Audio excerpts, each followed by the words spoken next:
On this episode of Mythbusters... I take your bullets! It's survival of the fittest. As they track down the myths viewers say got away for myth evolution. Will an airbag explosion tear your thumbs clean off? Whoa! Is breathing from an underwater tyre possible? Or is it just more hot air? Can't believe that this is my job. Can an MRI scan cause a microchip implant to explode? Could the nimble ninja deflect bullets with their bare hands? We killed the ninja! And Adam and Jamie return to the fastest myth of all. Is there any way to beat the speed cameras? Wow! Dude, that was like getting punched in the chest. Who are the Mythbusters? Adam Savage. That was awesome! And Jamie Heineman. Between them, they have more than 30 years of special effects experience. Rise, my son. Joining them, Grant Imahara. Warning! Tori Bellecci. It's getting dangerous now, and that's how we like it. And Carrie Byron. That is messed up! They don't just collect myths. Wow, I can feel the pressure. They put them to the test.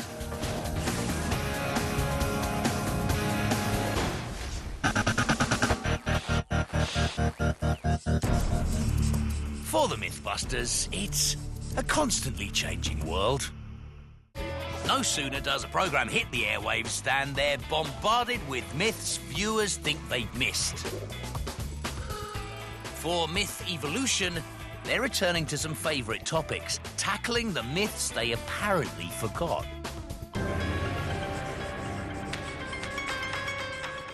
First up, for the Ninja Special, the Mythbusters put their stealth, speed, and cunning to the test.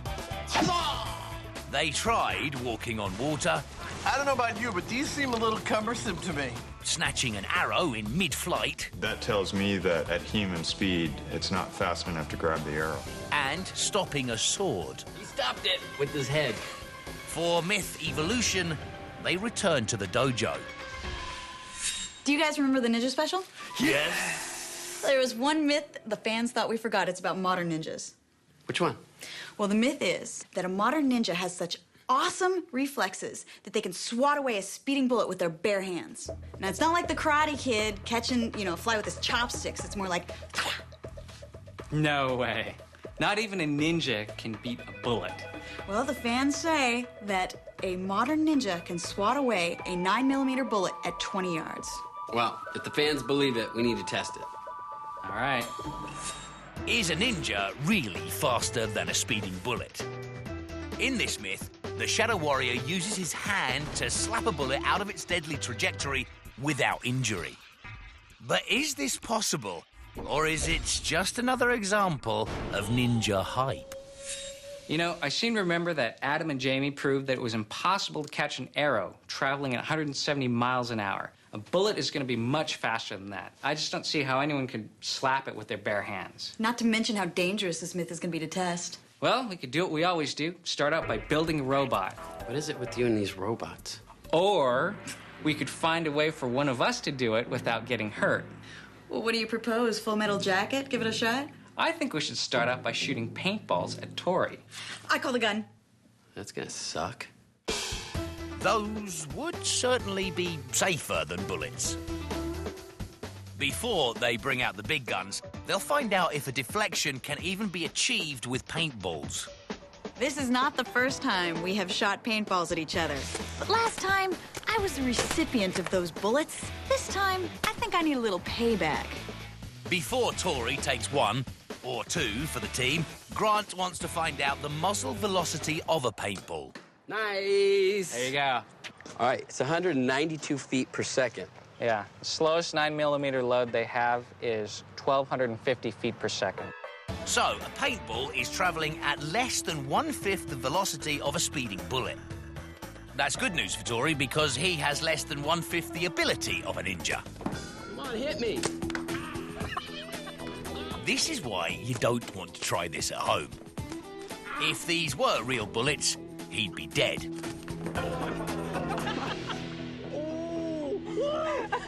That's not for science, is it? No. That's just for you. I take your bullets. Okay, go.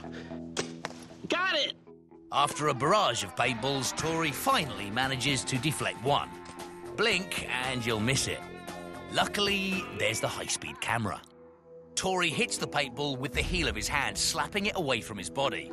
His hand was not injured. Yeah! And I got it! Now we can stop. You did get it. Tori's battered and bruised, but he's proven that an average person, or even Tori, can deflect a paintball. Perhaps a super sharp ninja could do even better with a bullet.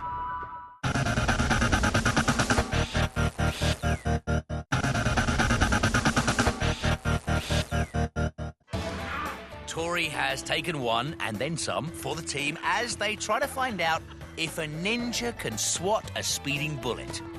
After his limited success with paintballs, the team's ready to ramp things up a bit. Okay, well, I think it's time to do this for real. We set up the robot, take this to the firing range, and see what we get. With no real ninjas on offer, Grant goes for the next best thing, a robot. So our ninja sword-catching rig has done its duty. So we're going to take the clapping rig, take off some of the actuators, and switch it over so it can now deflect bullets. While Grant retools his robot, Carrie gets hands-on. For our bullet deflecting rig, we're gonna need some flat hands so that we can slap the bullets away ninja style. Luckily, I've already made some molds with flat hands for the catching of the sword rig. Now, just had to pour up another set and we can adjust our machine accordingly. Many hands make light work, and the so-called SWAT bot is up and slapping in no time. Carrie calibrates it to human speed, and Grant gets trigger happy. First step is to take the rest, affix it to my little base. Then I'm going to line up the pneumatic cylinder and make sure that that's actually able to fire the trigger. Hook that up to a valve, get an air tank, then we're ready to fire. For this myth, it'll be bot versus bullet, assassin against ammunition. With everything ready, it's off to the range. How are you going to bust all the secrets of the ninja and be able to still talk to your nerdy friends? Quit making jokes about ninjas. This is serious. Never joke about a ninja. The SWAT bot is in place, and for perfect aim every time, there's Grant's robo-trigger. We're set up for the whole ninja myth, can you swat a bullet with your hand? We have our gun 20 yards down the range, set up on a trigger. We hit that trigger there. That'll set off this timer, which will actuate our arm and bring the arm down towards the bullet. This way we'll be able to see if you can, in fact, swat a bullet with your hand. All right, test number 1, 20 yards away, slowest 9mm round we could find, ninja at human speed. With 0 delay.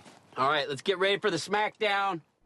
According to the myth, the SWAT bot should be able to deflect the bullet and leave the hand, and thus the ninja, unscathed. In 3, 2, 1. Oh, that was so far behind. That was really slow. The SWAT missed the bullet, so the team resets. That's when things go off target. Every time they take a shot, the gun hits a different spot. Try as they may, the gun just won't fire in the same spot twice. The hardest thing that we've had to face today is the fact that our gun seems to be moving. We can't fire in the same place twice. So we're going to take all of our problems home with us. Come back tomorrow, everything will be perfect.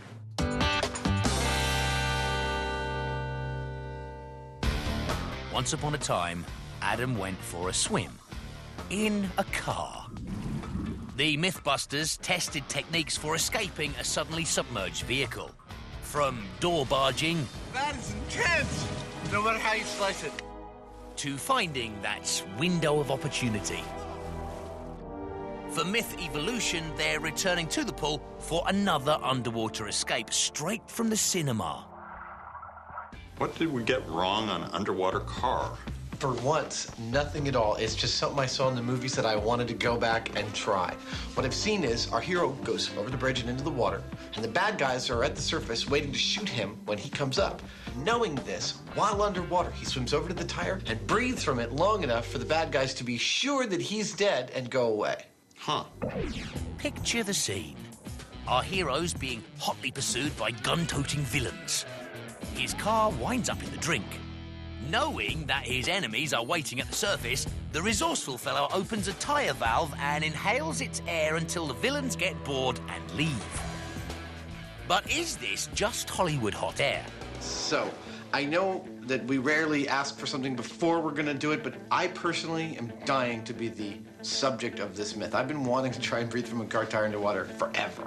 Okay, but I mean, it sounds like it might be a little dangerous. You've got issues about what the air quality in the tire is, whether it's toxic or not. So I'd like to check with some other dive experts and see what they think about it.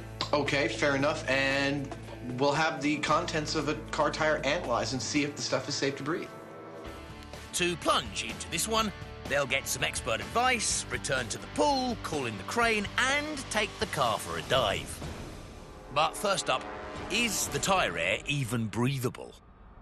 What we're going to be doing is attaching the bag to our instrument.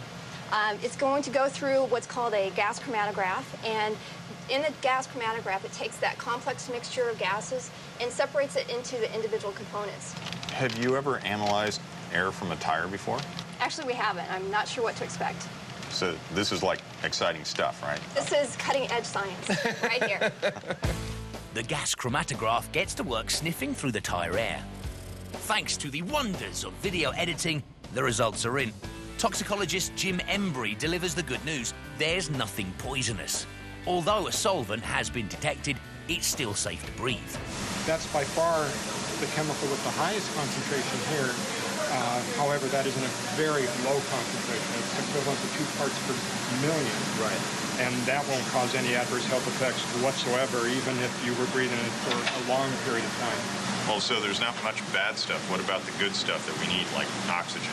That may be one area where there's a problem, because oxygen's only around 13%, and normal air is right around 21%. The tyre air is breathable with almost no toxins. But there are significantly lower oxygen levels. Will that alone be enough to bust this myth? All right, Jimmy, we got all the information that we could get about this tire thing. I think it's time to go out to the pool. Are you cool with that? Yeah, I can't think of anything that's holding us back. It's your lungs. I cannot tell you how cool it is to have a job where we try things that only action movie heroes do. For Adam to put his action hero ambitions to the test, it's off to a local school's pool. As the team sets up, Adam runs through the game plan. If I can stay down for at least 2 minutes, hopefully my goal is 2.5 minutes, then we know that I have achieved exactly in real life what you've seen the action heroes do in the movies. While Adam's playing stuntman, Jamie's in charge of safety. My role in this is going to be to simply sit in the car and make sure that Adam's safe until he gets out of the car, at which point the other safety divers will take over and make sure that nothing happens. Jamie puts on the second skin his people have worn for centuries to fight off the desert heat. With Jamie suited up, everything's ready for Adam's action heroics. Here we go, we're going up. Adam psychs himself up to take the plunge. Once under, he must remain calm and composed. It'll take at least 90 seconds for the pressure differential to equalize. Until that happens, he won't be able to escape. I can't believe that this is my job. On Jess's signal, the crane lowers and wheels touch water. Okay, we're going down. There's that familiar sound. Adam gulps one last lungful, and he's under. He stays calm as the car settles. Soon, the pressure equalizes and Adam escapes. Now comes the tricky part. Can Adam breathe from the tyre and stay under until the villains have left? Adam gulps the bubbles as they rush past his face. But he's in over his head and soon grasping for the emergency air. I didn't do it. I felt the car settle. I opened my eyes. I swam out. I still felt like I had plenty of air left. Got around to the tire, pulled off the tire valve. The tire valve is cleverly shaped to depress the Schrader valve. Then I caught some water on that first breath. I tried it again, and at that point, I just didn't feel like I was going to get anything, so I went for the safety diver and his oxygen. The air is not the problem, it's the water that goes along with it. So how do you actually sift that out without choking? Now, if you've got a choice of either making do with that air or die from somebody shooting you on the surface, you might figure something out, I'm not sure, but so far it looks kind of dodgy to me. Maybe, but the Mythbusters have never let kinda dodgy sink their schemes. Before we call this one totally busted, although it seems pretty unlikely to me, I'd like to give it one more try. Adam will get his wish. The sodden saloon's raised for another dunking. This time, Adam's going to stab the tire with a knife. Why that's going to do any better than the Schrader valve that's built into it, I'm not sure, but we have to, try all our options. Here they go again. Adam's going under, and this time he's armed. By the time Adam punctures the tire with his pocket knife, he's been holding his breath for more than 1:40. This time, air surges from the slash. Adam tries several times to inhale, even turning down the emergency air for one last gasp. I was calm as a cucumber, man. I had plenty of time. Stabbed the tire, got plenty of air coming out. Breathing out of that, it's just really difficult. I could get not a lip lock, but I could get air coming in, but I just kept on getting water. There was no way I wasn't getting water, and given that, I couldn't take a really deep breath. And these were ideal conditions. If this happened in real life, your car would most likely be at the bottom of a river or lake, not a crystal clear swimming pool. It's gonna be dark, the visibility's gonna be crap, the car might be upside down, your heart's gonna be pounding, you're gonna have a bloody face. We gotta call this one busted. Yeah, it's myth busted. Myth busted. Airbags are all about safety, except when the Mythbusters are involved. Recently, for Lockpick of Death, the team broke into cars for science. Are you getting frustrated? Frustration, Because I am. They busted the myth that an airbag detonation could launch a lockpick deep into your skull. Oh, that is it. It's dripping blood! Once that program went to air, the internet exploded with another airbag myth. When you guys were in driving school, did you learn the 10 and 2 position? Yeah, so hands on the steering wheel, 10 o'clock, 2 o'clock. Yeah. I thought that was just regulation. Apparently, they don't even teach it anymore. Why not? Well, the myth is, it's because that position puts your thumbs in peril. If an airbag deploys, it can blow your thumbs clean off. Sweet, that sounds dangerous. It seems like child's play. 10 to 2 is a standard steering position. However, with the advent of airbags, driving instructors are said to say that puts your thumbs in peril. So, is this nonsense, or could an airbag explosion really take your thumbs with it? Cool. Okay. Well, we'll get Buster, set him up in a seat with the steering wheel, and get some airbags. Well, since Buster can't really hold on to anything, I'm gonna make some molds of him holding steering wheel so we can actually keep those hands in place. Sounds like a blast. They're gonna put Buster in the driver's seat, give him flexible arms with ballistics gel hands, and fit the steering wheel with an airbag that the team can automatically trigger. Carrie gets to grip with the rig. Tori gives Buster a hand. With this whole myth, we're testing to see if the airbags go off and your thumbs are in front of it, will they break your thumbs? If we just use the ballistics material, it's just rubber, it's gonna bend back. So what we need to do is put the fake bones inside there to see if, in fact, they will break your bones. That way, there can be no bone of contention. The urethane bones are now in position inside the hand mold. So what I'm gonna do is let that finish setting up, and then I'm gonna pour in the ballistics material to surround the bones. While the hands get set, Tori gets stuck into casting Buster's arms. That bust just came out of nowhere. I didn't even see that bust. Getting them on was easy, but when it's time to take them off, reality sets in. I'm just getting concerned that I can't get these off. Wouldn't it be funny if you broke your arm trying to get a cast off? No. Yeah, that would be ironic. Eventually, Tori regains the use of his arms and immediately puts them to good use. A couple of hours later, and there's proof that all the effort was worth it. Look at that. Yeah. That works perfect. All that's left to do is to add the hands and screw the arms onto Buster, and he'll be ready to hit the road. Well, almost. The final thing is to, well, shut off the airbags. But before we get to doing that, I'm gonna run some extension wires all the way out to behind the blast shield. And the reason is that the airbags are explosive, so we don't want to be anywhere near here when we set them off. The hands are in place, the rig is ready. It's time for some Myth Evolution airbag action. Now, you sure you got the 2 right wires hooked up? Well, either it's going to set off the airbag or it's going to signal a left turn. Either way, it should be exciting. Cool. Here we go. In 3, 2, 1. Whoa! Whoa! Blew the hands right off the wheel. But did it blow the thumbs off the hands? The thumbs are still on, though. Check that one. Yeah. Yeah, they're still connected. His arm got torn off, but it looked like the airbag deployed like this and then pushed the arms out, but the thumbs were not in harm's way. They just let go.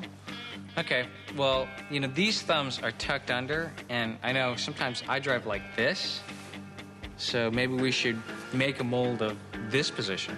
All right, and then that way at least we'll have the thumbs in the, hopefully close to the path where the airbag's gonna shoot out. Will the new molds give this myth the thumbs up? Here we go. In 3, 2, 1. Whoa! What was that? That looked pretty violent. It was violent, but did the thumbs hitch a ride with the airbag? Thumbs are still on. Yeah, they're not ripped off.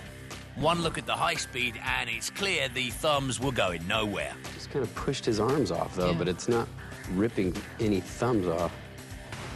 So far, no thumb busting. But the team isn't giving this myth the thumbs down just yet.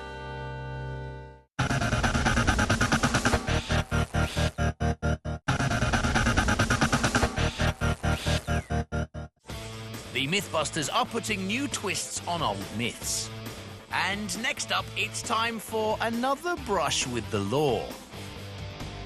Personally, I am glad to be doing speed camera again. Why?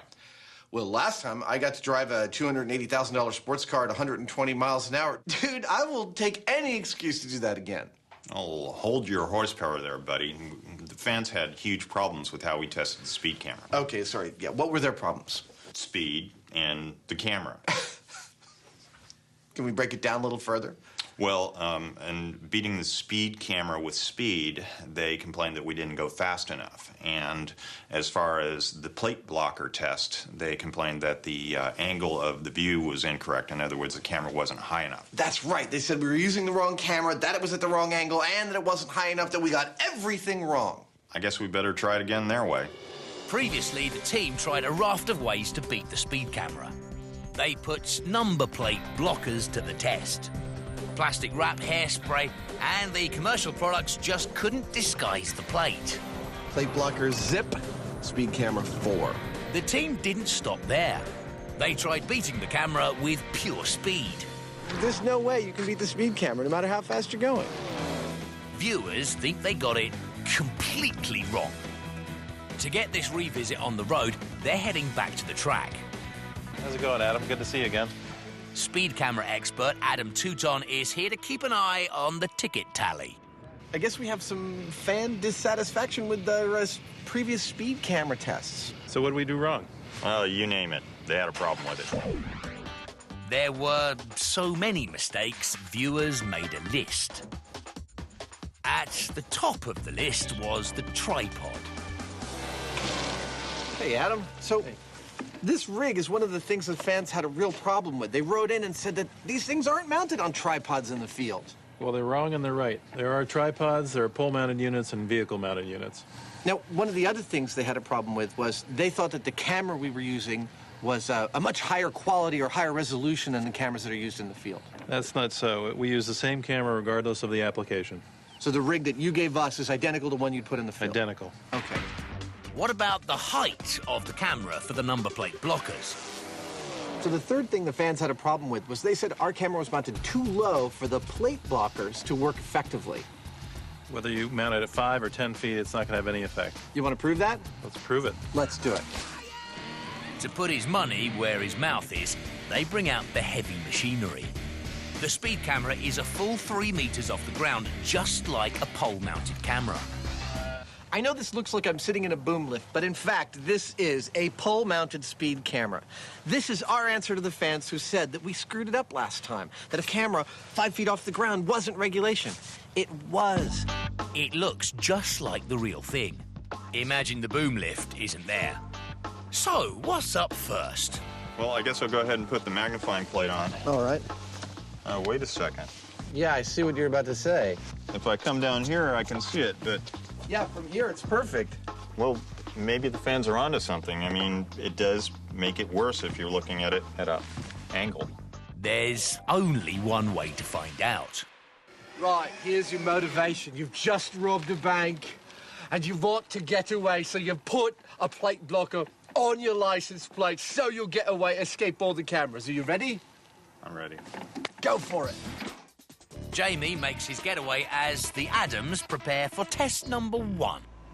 All right, Adam, are you ready for the first test? We're ready to roll. Excellent. All right, Jamie, we are ready to roll on the magnifying plate blocker, test number 1. Go for it. Jamie puts the pedal to the metal. Did the speed camera's higher vantage point make it harder to decipher the number plate? So, Adam, what's the verdict? Ticket, same as last time. Really? Yep. Can you see all the letters? You can see all and partial of the last. Half of the last one. Well, they're definitely still going to fine you. That's a ticket. I think Let's so. move on to the next one. There's no doubt about it, Jamie's got a ticket. Even with the camera at 3 meters as the fans demanded, the magnifying plate is still busted. Well, I hope that's the last we see of this one. Next up, Glitter plate. it's not just a glamorous accessory. Apparently, the tiny particles in the plate reflect the camera flash, obscuring the details. But, according to the viewers, it only works if the speed camera is pole-mounted. Jamie, we are good to go for the glitter plate. On your mark. Over. The glitter plate brings a whole new meaning to the term drag racing. Sure enough, the speed camera triggers. So what's the verdict on the glitter plate? Ticket. A ticket? You're kidding. That's shocking. This is earth-shattering news. Well, Jamie, the glitter plate is a ticket, so come on back. We got one more consumer-level thing to try over. That's 2 for 2. So far, the mounted camera has made no difference. All right, next up, remember the commercial spray? Didn't work. We're gonna try it again. Spray. According to the instructions, one application of the commercial spray and you'll go incognito. Jamie, we are good for the commercial spray speed test. Bring it on when you want. Jamie zooms past the speed camera. Has the spray concealed his identity? Adam, what's the verdict? He's shooting blanks. Ticket. No! Once again, the plate is picture perfect. How'd we do? That was pretty definitive. All 3 of our commercial products failed completely the second time in a row. There was no difference between the camera mounted at 5 feet and the camera mounted at 10 feet. Second time around, the results are the same. Plate blockers are still busted, but they're not done with the speed camera just yet. The lads have a secret weapon up their sleeves.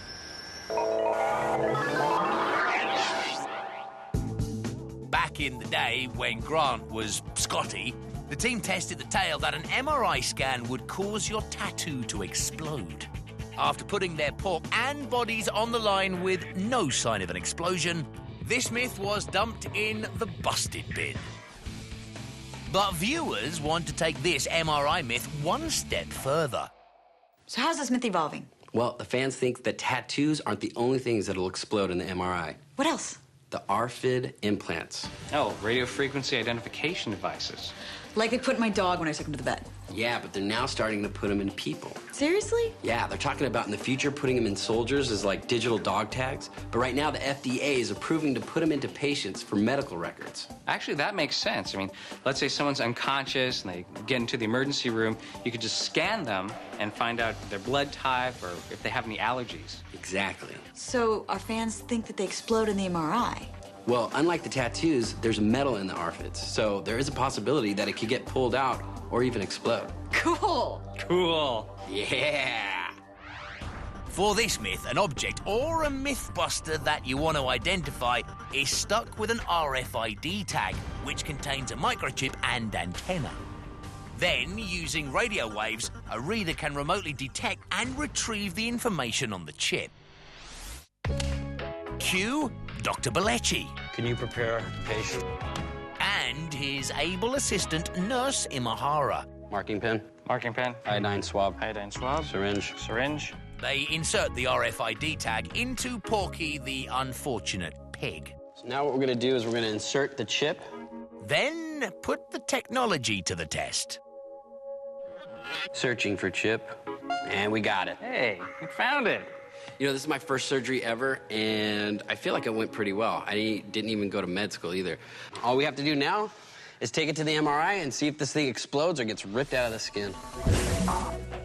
With Porky in position, this is the moment of truth. See that black spot in the middle? That's the That's chip. the chip. Will the RFID tag explode or be ripped out by the scanner's massive magnet? Or will it be the myth that's busted? Porky's been in there for about 10 minutes. I haven't seen any movement, and there definitely wasn't an explosion. With the ham showing no sign of going blam, the conclusion is obvious. I could see how someone would think that if you have this RFID chip and you subject it to a strong electromagnetic field where it says no loose metal objects, that someone would think maybe it would explode. It's a glass capsule the size of a grain of rice, and it does contain metal. We've done the test. No explosion and no ripping out. Hey! And it works. Found it. All right. Didn't damage it. But true to form, the team isn't ready to call it busted just yet. In order to test this right, we need to put it in a real person to see if there's any movement, if the person feels any movement or they feel any heat. Yeah, got a point. Any takers? Dr. Belleci and Nurse Imahara chickened out, so it's all down to Carrie. Dr. Priest inserts the RFID tag. With this implant, medical personnel will be able to remotely access Carrie's healthcare history. I feel so sci-fi. Will that history include an arm lost in a science experiment? 2 days later, Carrie's arm is healed. All right, blow me up, Doc. Tori's predicting a spectacular result. So we're back. We have Carrie's chip implanted. Now we're going to stick her in the MRI, and we're going to see what's going to happen. My feeling is it's probably going to explode, and she's going to lose her arm. I can't wait to see that. Despite Tori's concerns, Carrie is soon prepped and ready. Grant pops on the intercom to see how it's going. Do you feel anything in your arm? I'm trying to concentrate on that. I don't feel any movement. That's the nail in the coffin of this myth. Carrie emerges with arms intact and the chip still in place and in working order. All right, sci-fi girl. How do you feel about this myth? I think it's busted. I agree it's busted. An MRI is not going to cause your RFID implant to explode. Mind you, we did use RFIDs that were made for human implantation. If you were crazy enough to cut the one out of your credit card and possibly implant it, maybe it would work then. You know what, though? There's a lot of conspiracy theories around these RFIDs. Like, can you steal someone's credit card information? Can you track people? I mean, we should test these, too. Look, I think we're already on enough government watch lists. Let's just let this one go. I think I agree. Myth busted. The team has been testing the thumb-ripping yarn that an exploding airbag could sever your thumbs. So far, it's airbags 0, thumbs 2. Well, this myth is looking pretty busted so far. I mean, we've tried it with the thumbs tucked under and the thumbs pointed out, and so far, no damage. Well, when those airbags go off, all it's doing is pulling the arms apart and causing the hands to release. Those thumbs aren't even in the path of the airbags. Well, you know, when I was doing a little research for this myth, I came across this article where a woman who was holding her steering wheel sort of like that had her thumbs directly over the airbag, and when it deployed, it nearly severed her thumbs off. So she was holding the steering wheel like this? That doesn't seem very logical. Okay, well, I'm gonna go ahead and make a mold of your hand in that position, and we'll test that one out, too. Now that's an enterprising idea. Thanks to the miracle of television, Buster has a new set of hands in the blink of an eye. This new hand position places the thumb right over the airbag so that the seam of the airbag goes sort of like right past the thumb. I think this is the only chance we have at getting the severed thumb that was all thought to be for the 10 and 2 position. With the new hands in position, will the thumbs live long and prosper? Buster with hands and the universal Vulcan greeting. In 3, 2, 1. Whoa! Violent. The team goes in for a closer look. And this time, there's some thumb damage. You know what? It broke the urethane bone, and it's kind of ripped the thumb a little bit here. It didn't rip it off, but it's torn it back. Ouch. A closer look at the high speed, and it's obvious the thumbs took the full force of the airbag. Oh, look at that. That totally bent that thumb backwards. The airbag, the plastic part, that sharp edge goes right like that. It cuts into the thumb. Yeah. I would at least say that's probably going to be a broken thumb, because that's not the real regular position for a thumb to be in. What do Buster's broken thumbs mean for the myth? Well, so it turns out, hold your thumbs directly over the airbag, and you sustain more damage. Big surprise. But that's not the 10 and 2 position. And that's what this myth's about. And so this one's still busted. Myth busted, but drive safely. For myth evolution, the ninja are making a comeback. The myth goes that a ninja can use his bare palm to deflect a speeding bullet. But can the Shadow Warrior really slap a slug? To find out, it's ninja versus 9mm. Yesterday, the gun rig kept moving, sending bullets every which way. So today, they've got a plan to fix it. They got a heavier base to stop it jumping, moved the rig to the concrete for stability, and adjusted the trigger for accuracy. New day, new target. Hopefully, we can get these bullets to go in the same place more than once. Clear to fire? Clear to fire. Okay. Swatting test in 3, 2, 1. Whoops. A little late. Okay, that's okay. Just okay. A little slow, but that's good. That's good. The bullet was on target, but the ninja just wasn't quick enough to swat the slug. So Grant gives the bot a boost. The hand is still too slow.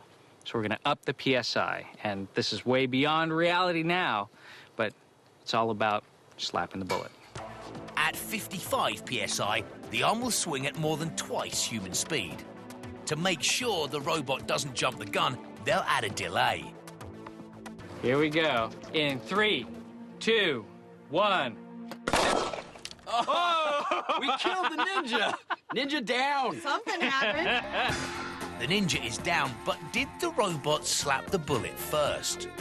You know what, we did hit the hand, but what's interesting is the bullet still landed in the area where it's been hitting on the target. As if it hasn't been deflected at all, it just went straight through the hand. Exactly. The shot was on target. The hand missed the bullet by slapping too early. For the next test, Grant dials in the timer. In 3, 2, 1. I think something might have happened. That looks like a really strange big splatter. Did the SWAT bot slap the bullet? Oh! Oh, look! Yeah! Right there! That is so it! We have a perfect skim right across the meaty part of the hand. We definitely slapped the bullet. Yeah, but look, there's a big hole in this ninja. So this ninja is still dead, and it didn't deflect the bullet at all. One dead ninja. I think that says something right there. The hand slapped the slug, but it couldn't make the bullet deviate from its deadly trajectory. One moment, the bullet is skimming the palm. The next, it's in the ninja. You know what? As much as I love ninjas, this one's totally busted. I mean, there's just no way you can swat a bullet with your hand. I don't know, but something tells me the fans are not going to be happy that we busted this without a real ninja. If you happen to be a ninja and you can swat away a bullet with your bare hand, please come down to Mythbusters and we'll put you on TV. Sorry, ninjas.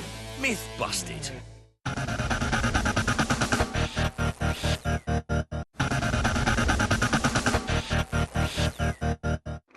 Adam and Jamie have been revisiting the Beats the Speed camera myth. They've busted the number plate blockers once again, But there's still one problem that viewers want addressed: speed. We're still getting mail that says you can beat the speed camera through speed alone. Yeah, I heard that a car show in the UK did it. Yeah, they did it at 180 miles per hour. Wow.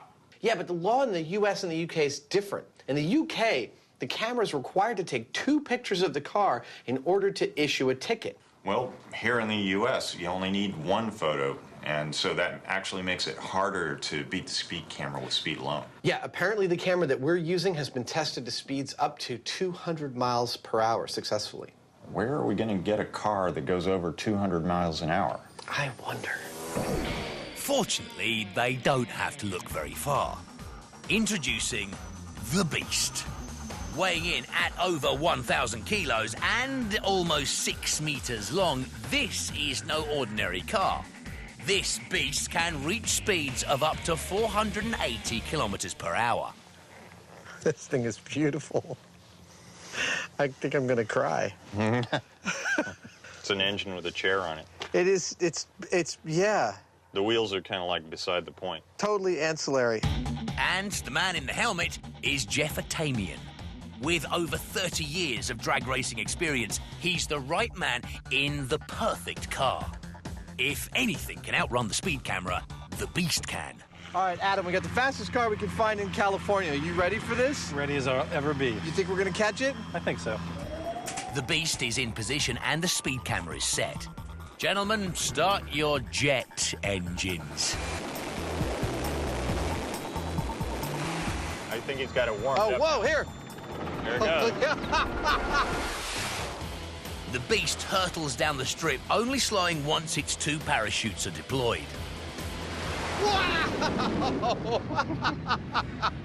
Dude, that was like getting punched in the chest. Oh, my God. I can't wait to find out if that was a ticket. It's the moment of truth. No picture. No picture? No. So the car didn't trip the camera. That means there's no ticket. No ticket. No ticket. We found the speed.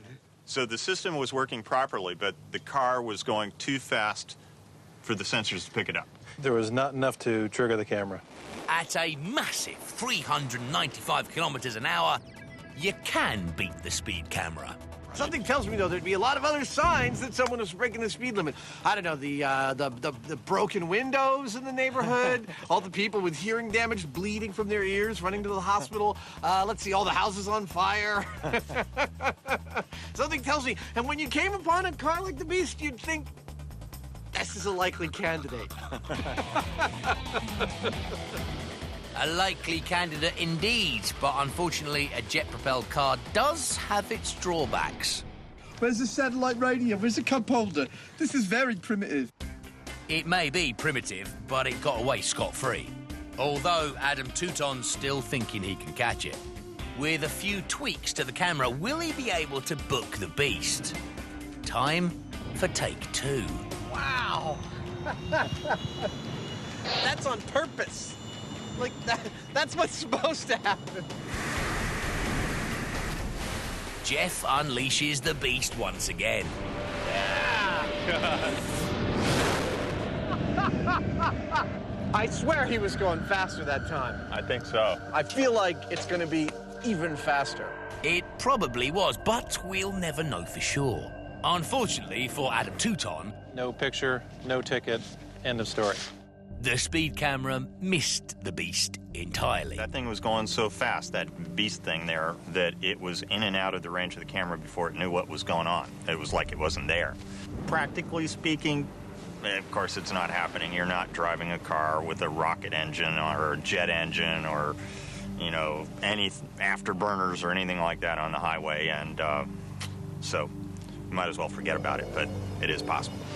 Possible, yes. Legal, no. It turns out there is a way to beat the speed camera. Yeah, pure, raw, unadulterated speed. Rocket-powered, jet-powered, impossibly loud speed, yeah. Yeah, give or take 200-300 miles an hour, you can beat the speed camera. Yeah, however ungainly the solution is, we made it happen. I think our work here is done. Okay, let's get out of here. There's still no beating the speed camera. Myth busted.